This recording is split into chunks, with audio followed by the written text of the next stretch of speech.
आज दोस्तों पेश है नाव का पुल। ये कवर चित्र है। एक बार फिर सोच लो अशोक। मैंने खूब सोच लिया है सर। मैं अपने जीवन में पहले प्रो प्रोजेक्ट के रूप में नाव के उस पुल को ही चुनना चाहता हूँ जिसमें वर्षों से पक्का पुल नहीं बनना। तुमने उस पुल की फाइल को अच्छी तरह पढ़ लिया ना? जी हाँ, मैंने फाइल को अच्छी तरह पढ़ ली। मैंने जान लिया कि उस नाव के पुल का पक्का बनाने के लिए जाने वाली पिछले 3 इंजीनियरों की मृत्यु किसी न किसी उसी पुल के आसपास हो गई। तुम सब कुछ जानते हो फिर भी। प्लीज़ सर, मुझे नर्वस न कीजिए। मैं अटल निर्णय ले चुका हूँ। ओके, तुम खुद ही जान देने के लिए इतने बेकरार हो तो मैं क्या कर सकता हूँ। जब तुम चाहो वीरगढ़ के लिए रवाना हो सकते हो। Thank you very much sir. एक बहुत बड़े ग्रामीण इलाके के शहर में की सड़क से जुड़ता ब्रह्मपुर नदी पर बनने वाला यह नाव का पुल। तो यह है वह पुल, नाव का पुल। जी हाँ, इसी पुल को पक्का बनाने के लिए बस यहाँ 3 इंजीनियर आ चुके हैं। और मज़े की बात ये है साहब, मैं तीनों इंजीनियर का असिस्टेंट रह चुका हूँ। और मुझे भी ज़्यादा मज़े की बात यह है कि उन तीनों इंजीनियर की अर्थी को कंधा दे चुका हूँ। हे सेटअप मनहूस दांत फाड़ रहा है। हंसने से अच्छा है तुम मुझे यह बताओ, उन तीनों इंजीनियर के साथ क्या घटा? जी जी जी जी। पहले इंजीनियर का नाम राजेंद्र शिप्पी था। वह बड़ा भला आदमी था बेचारा। जिस दिन उसकी मौत आई उस दिन वह पुल के लिए बनी इस दीवार के पास खड़ा था। दीवार तो सही नाप बन के बनाई है रामू। ओह, आप खुद ही नाप लीजिए सर ले साहब। और यह दीवार नापने के उद्देश्य से आगे बढ़ा। हाँ, नापनी तो पड़ेगी। और मौत उसे दीवार के पास खींच लाई। दीवार तो बड़ी ठोस बनाई है। तभी कोई चीखा, साहब दीवार से हट जाइए, दीवार गिर रही है। और उसे बचाना चाहा पर कहर उसके सिर पर टूट पड़ा था और ढेर सारे मलबे के बीच उसका शरीर दब चुका था। हे भगवान, इतनी बुरा अंत, हे राम। और ठीक 6 महीने बाद सरकार की स्कीम बेग नाम का एक इंजीनियर को फिर से नाव का पुल बनाने को पक्का करने के लिए भेजा। 3 दिन नहीं हुए थे बेचारे को यहाँ आए। सीमेंट से लदने वाले एक ट्रक के नीचे दबकर मर गया। ट्रक के नीचे वे कैसे? उस दिन शहर से सीमेंट लाने वाला ट्रक देर से आया। सीमेंट के कट्टे तो पूरे हैं ना बिल्ले? जी साहब, कम करके हमने मरना है क्या? ठीक है, तुम मनसुख जाकर सीमेंट उतारने के लिए मजदूरों को बुला लाओ। मैं कट्टे चेक कर लेता हूँ। और दोनों मजदूर के घर की ओर बढ़ गए। इतनी रात गए सीमेंट लेकर आया है। लोगों के आराम का कुछ ख्याल नहीं कर रहा यार बिल्ले। रास्ते में सड़क का एक पेड़ पड़ा था यार, उसी वजह से देर हो गई। तभी हम दोनों चौंके। अरे, ये ट्रक स्टार्ट कैसे हो गया? बिजली की फुर्ती से हम दोनों पीछे गए और पीछे का दृश्य देखकर हमारे होश पुख्ता हो गए। हे भगवान, ट्रक तो अपने आप चल रहा है। और ट्रक तो सलीम साहब की ओर दौड़ रहा था। और सारा वातावरण सलीम साहब की चीखों से गूंज गया। ट्रक साहब पर चढ़ गया है, भागो। तुम ट्रक के पीछे हटाओ, मैं साहब को देखता हूँ। और बिल्ले ने ट्रक पीछे हटाया। उसी समय सारे मजदूर बाहर आ गए। सलीम साहब शायद ही बचे होंगे और सलीम साहब की सारी मांस का लोथड़ा बना चट्टान से चिपक चुका था। हे भगवान, सलीम साहब की इतनी दर्दनाक मौत! तभी सभी के मस्तिष्क में एक ही सवाल गूंज रहा था, आखिर यह ट्रक अपने आप चला कैसे? कहीं तुमने ट्रक बिना पार्किंग के बैक किए तो नहीं खड़ा कर दिया था? नहीं नहीं, मैं अपने बच्चों की कसम खाकर कहता हूँ, मैंने अच्छी तरह चेक करके ब्रेक लगाकर ट्रक खड़ा किया था। कमाल है, पार्किंग बैक ब्रेक लगाने के बाद भी ट्रक चल गया कैसे? ट्रक तभी एक मजदूर को धक्का किया। कहीं ये सब प्रेत की शक्ति का तो काम नहीं है क्या? भूत प्रेत? नहीं नहीं, ऐसा नहीं हो सकता। क्यों नहीं हो सकता? पहले राजेंद्र बाबू दीवार गिरने से मृत्यु हो गई, अब यह रहस्यमय तरीके से सलीम साहब के ट्रक चढ़ जाना, क्या ये बात का पक्का संदेश नहीं है कि ये सिवाय प्रेत शक्ति के किसी का नहीं हो सकता? ये सब बकवास है। कई भूत प्रेत होते ही होंगे, मैंने अपनी आंखों से थोड़ी देखे हैं। ये तो सब जानते हैं कि यहाँ पुल बनाना सिर्फ वहाँ कोई आदमी की बलि ज़रूर चढ़ाई जाती है। अब मुझे भी संदेह होने लगा था, कहीं सचमुच किसी प्रेत शक्ति का तो काम नहीं है। और विनय सक्सेना कैसे मर गया? वो विनय साहब तो बड़े बहादुर आदमी थे साहब। उन्होंने तो पुल को यहाँ तक पहुँचाया। उस रात जोरदार बारिश हो रही थी। हम सब अपना अपना काम खत्म करके बस्ती की ओर जा रहे थे। अगर ये तेज़ बारिश शुरू न हो जाती तो आज पहले बीम का पिलर पर रख छोड़ना था। मुझे विश्वास हो गया है सर, आप पुल को पक्का बन करके ही छोड़ेंगे। जल्दी जल्दी चलो भाई। अभी हम सब नाव के पुल पार कर ही रहे थे कि मैं चौंका। अरे विनय साहब कहाँ गए? तभी अरे ये विनय साहब की आवाज़ है। उस दिशा में देखते ही हमको लकवा मार गया। नहीं नहीं नहीं नहीं, छोड़ दो। और हमारी आंखें ने जैसे सपना देख रहा है। हे भगवान, शरीर तो नीचे धंसता जा रहा है। ओह! मैंने आगे बढ़ना चाहा। मैं देखता हूँ किसने पकड़ा है। पागल हो क्या मनसुख? तुम पुल के नीचे भले आदमी कैसे हो सकता है? उस प्रेत शक्ति का काम है। प्रेत शक्ति? देखते ही देखते विनय साहब का सारा शरीर अंदर खींच लिया और अचानक ही भयभीत हिरणों की भांति भाग उठे। भागो भागो भागो, वह प्रेत हमें भी मार डालेगा। और मुझे भी भाग लेना चाहिए, कहीं प्रेत मुझे पर भी न पकड़ ले। फिर 5-6 दिन बाद विनय साहब का सिर कटी लाश नदी के पानी के तट पर पहुंच गई। ये थी साहब उन तीनों इंजीनियर की अंतिम यात्रा की कथा, जो नाव का पुल पक्का बनाने के लिए आए थे। मज़े की बात यह है कि उनमें से कोई पहला बीम भी नहीं बना सका। ओह! तो बस्ती वाले मानते हैं कि उन इंजीनियर को हत्या भूत प्रेतों का हाथ है। बिल्कुल साहब, और अब तो मेरा भी यही मानना है, भूत प्रेत के सिवा यह काम किसी का नहीं हो सकता। और यह सच्चाई तो आप मान ही गए होंगे कि आपकी जान बच सकती है। शटअप! मैं किसी भूत प्रेत को नहीं मानता, सब आदमी का वहम होता है। मैंने तो आपको बताना था, अपना फर्ज समझा, आगे आपकी मर्जी। अच्छा छोड़ो इन बातों को, अब ज़रा बताओ बस्ती के लोग को इस बात से बात करने, काम पर लाने के तैयार हो? चलो साहब, और देखते हैं शायद उन्हें मना सकूं।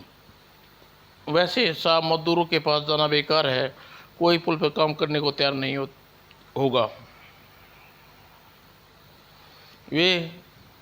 वे नाव के पुल पर पहुंचे। ये पुल को बैरियर कैसा लगा हुआ है।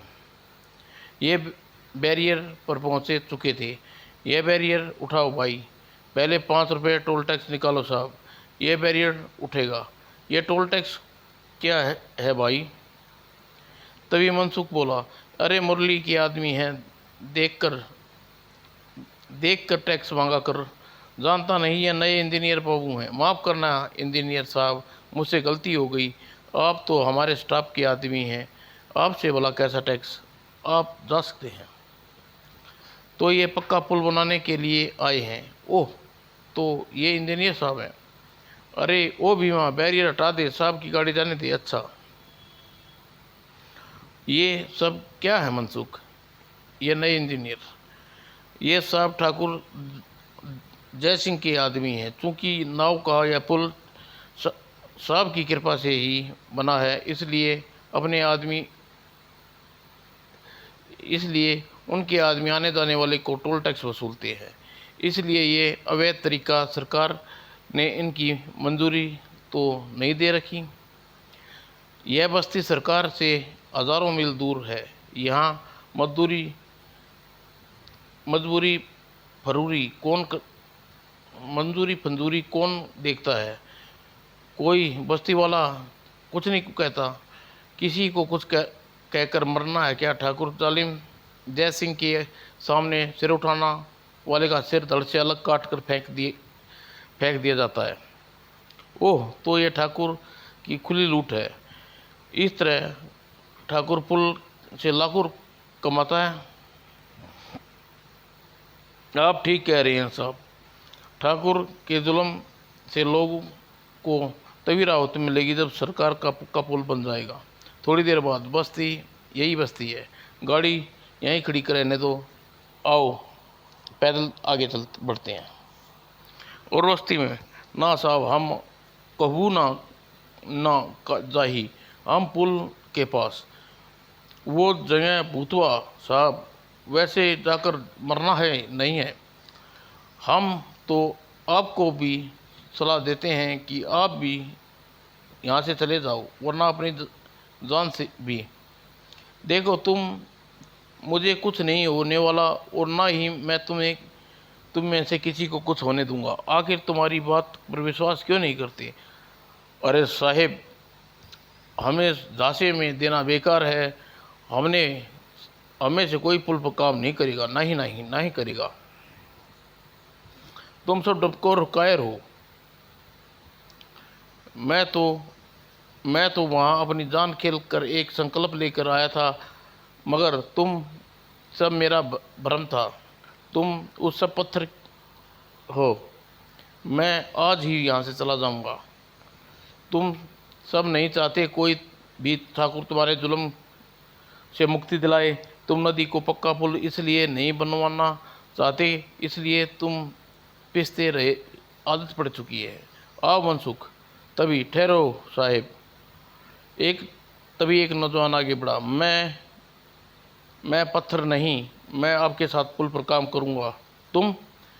मैं भी पुल पर काम करूँगा साहेब। हम भी पुल पर काम करेंगे, मैं भी। अशोक खुशी का ठिकाना न रहा। मैं खुश हुआ भाइयों, मुझे उम्मीद है हम मिलकर कल सुबह पुल बनाने का काम शुरू करेंगे। ठीक है साहब। वाह, ये तो जादू हो गया। अगले दिन, ध्यान से साथियों, इतने सारे लोग काम पर आ जाएंगे मुझे सोचा नहीं था साहब। ये सब शोषण से डरने के लिए इकट्ठे हुए हैं, लड़ने के लिए इकट्ठे हुए हैं। इसी वर्षों से रहते आ रही है। ये लोग उस शोषण से लड़ने के लिए इकट्ठे हुए हैं जिसे वर्षों से सहते आ रही हैं, और शाम तक बिना किसी विघ्न के चला।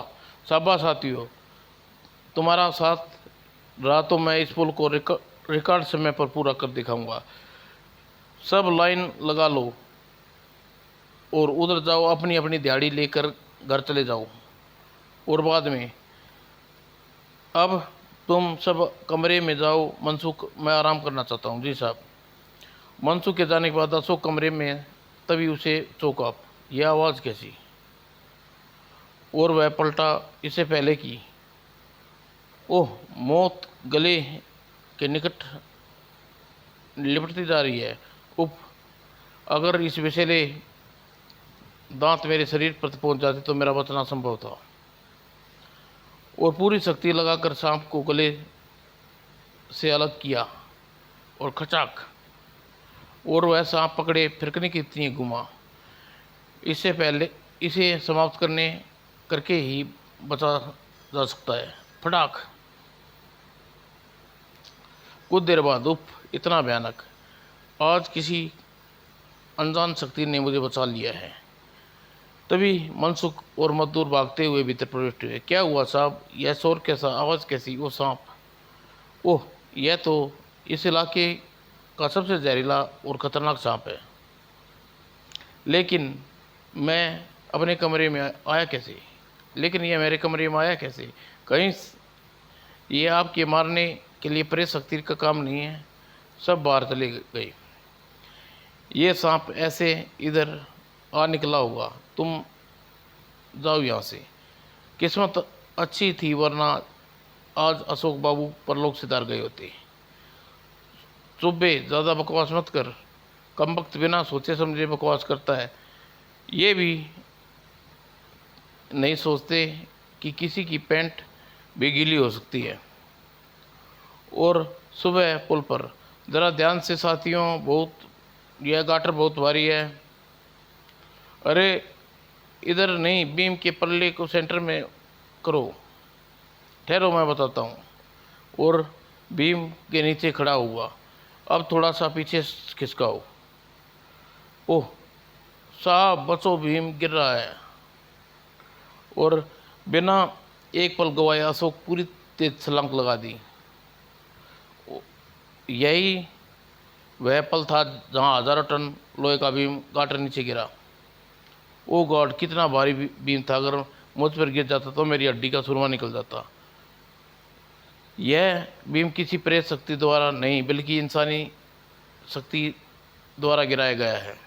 भगवान का लाख लाख शुक्र है साहब, आप बच गई, वरना वह प्रेत शक्ति आपको मार डालती। ये आपके कल आप सांप से बचे, आज बीम से बचे, आप पर आ गिरा। अब आप मानते हैं यह प्रेत शक्ति का काम है क्या? मैं ठीक कह रहा हूँ। ज़रा सीढ़ी इधर लाओ, मैं चेक करता हूँ कि इतना मजबूत पिलर आके टूट कैसे गया। और अशोक ने ऊपर चढ़ के टूटे हुए पिलर का निरीक्षण किया। ओह गॉड, क्या हुआ साहब? मेरा शक सही निकला। पिलर जगह से टूटा है।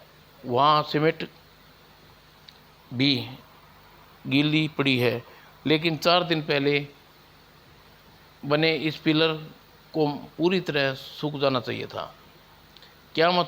इसका क्या मतलब हुआ साहब?